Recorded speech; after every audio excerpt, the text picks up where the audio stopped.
दोस्तों आज का वीडियो काफ़ी महत्वपूर्ण जजमेंट पे बात करने वाले हैं। जी हाँ, लेटेस्टिंग एक लैंडमार्क जजमेंट है कि भैया पति को परेशान करने के लिए अलग अलग जगह अगर पत्नी या पत्नी के परिवार वाला कोई केस करता है तो हाई कोर्ट से सुप्रीम कोर्ट से भी जुर्माना लगेगा। जी हाँ, ऐसा ही मामला एक सुप्रीम कोर्ट तक जाता है जो पति को हरासमेंट करने के लिए पत्नी के पिता के द्वारा दो अलग अलग राज्य में केस कराया जाता है परेशान करने के लिए, जो भी झूठे पूरी तरह से। तो इस मामले में सुप्रीम कोर्ट ने भैया पत्नी के पिता पे 5 लाख का जुर्माना लगा देता है। जी हाँ, और मामले को पूरी तरह से खारिज कर देता है। देखिए दोस्तों, यहाँ पे मामला क्या होता है कि भाई राजस्थान का एक मामला होता है। ठीक है, राजस्थान उदयपुर में 2014 में हस्बैंड वाइफ मिलते हैं। ठीक है, सोशल मीडिया के थ्रू मिलते हैं। वहाँ पे सब इंस्पेक्टर था पति। ठीक है, बाद में पत्नी जो कि राज्य पुलिस अधिकारी बन गई थी, मतलब डीएसपी पीएससी लेवल की अधिकारी बन गई थी। तो उसके बाद में पत्नी कहती है, आरोप लगाती है पति के ऊपर कि भैया 50 लाख रुपए इनोवा मांग रहा मेरा पति देव। ठीक है, उस कंडीशन में अब पति हिसार में पोस्टेड थी पत्नी, तो वहाँ पे अपना मुकदमा दर्ज करा देती है। और गृह जो जिला था उदयपुर, वहाँ पे भी मुकदमा दर्ज करा देती है, क्योंकि दोनों जगह पुलिस है तो पुलिस की रोब से दोनों जगह मुकदमा दर्ज तो करा देती है सब इंस्पेक्टर पति के खिलाफ।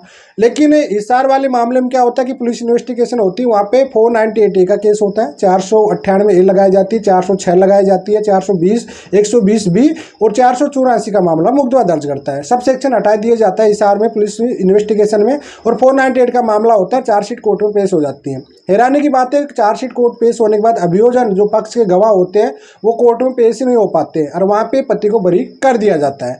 उसके बाद में पत्नी सोचती कि नहीं, अब हमारे गृह जिले वाले हैं उसको अब ओपन कराते हैं मामले को। मतलब पहले यहाँ पे एफआईआर दर्ज, राजस्थान में एफआईआर दर्ज करा के चली गई और वहाँ पे हिसार में भी जाके दर्ज करा ली, वहाँ पे नौकरी करती है वहाँ पे भी। तो दोनों जगह से पहले अपना जो नौकरी करती थी वहाँ पे उस मुकदमे को चलाए, तो वहाँ से पति बरी हो गए। उसके बाद जो अपना गृह जिला था वहाँ पे मुकदमे को ओपन कर दी। पति हाईकोर्ट में जाता है कि साहब ये मुकदमा में अभी लड़के आया हूँ, मतलब कंप्लेंट की कॉपी सेम थी, दोनों की फोटोकॉपी दोनों जगह चिपका दी। ठीक है, तो बोला कि यही मुकदमा साहब मैं हिसार में लड़के आया हूँ और बाइज्जत बरी होके आया हूँ मैं। तो हाई कोर्ट कहता है, राजस्थान हाई कोर्ट यहाँ पे, कि भाई हम नहीं मानेंगे कि ये मुकदमा हिसार का जो मामला था उससे पहले का दर्ज है। ठीक है, तो इस वजह से आपको इसमें केस फाइट करना पड़ेगा। ठीक है, पति सोचता है कि भाई मैं इसी केस में मुकदमे में बरी होके आया हूँ, जो कि पूरी तरह से झूठा है। लेकिन हाई कोर्ट इस चीज़ को, मेरी बात को नहीं सुन रहा है।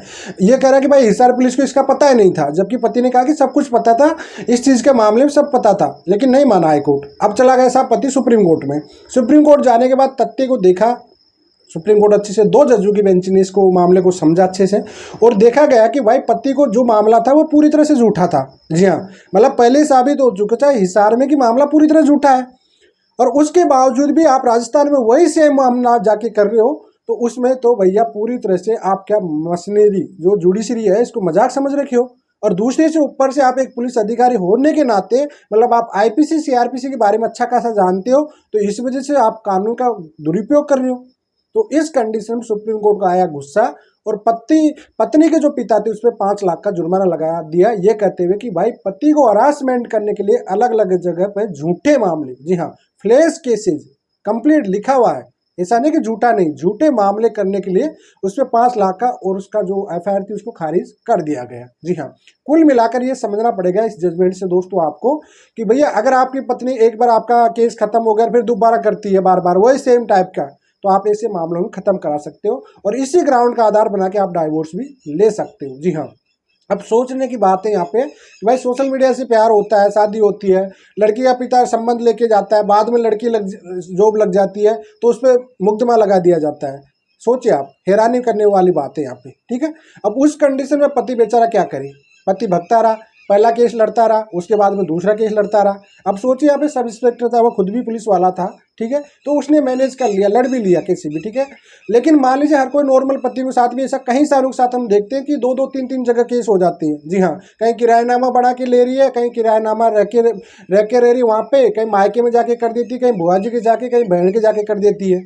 तो ऐसी कंडीशन में अगर जुडिशरी एरिया से जाके बाहर जाके भी कहीं केसेस करती है तो आप उससे खुशिंग करा सकते हो, खारिज करा सकते हो। मोर डिटेल, ज़्यादा से ज़्यादा डिटेल जानने के लिए मैं जजमेंट का लिंक आपको नीचे दे दूंगा डिस्कशन में, वहाँ जाके आप इसको पूरी डिस्कशन में पढ़ सकते हो। तो उम्मीद करता हूँ दोस्तों आपको समझ में आ गया। अगर कोई भी फ्लैश केस आपके खिलाफ करती है पत्नी हरासमेंट करने के लिए, एक ही केस को सेम केस को अलग अलग जगह करती है परेशान करने के लिए, तो ऐसे मामलों में आप उससे बाइज्जत बरी हो सकते हो। ऐसे मामले आगे तक नहीं तक सकते हैं। तो फिलहाल आज के लिए इतना ही। जय हिंद, वंदे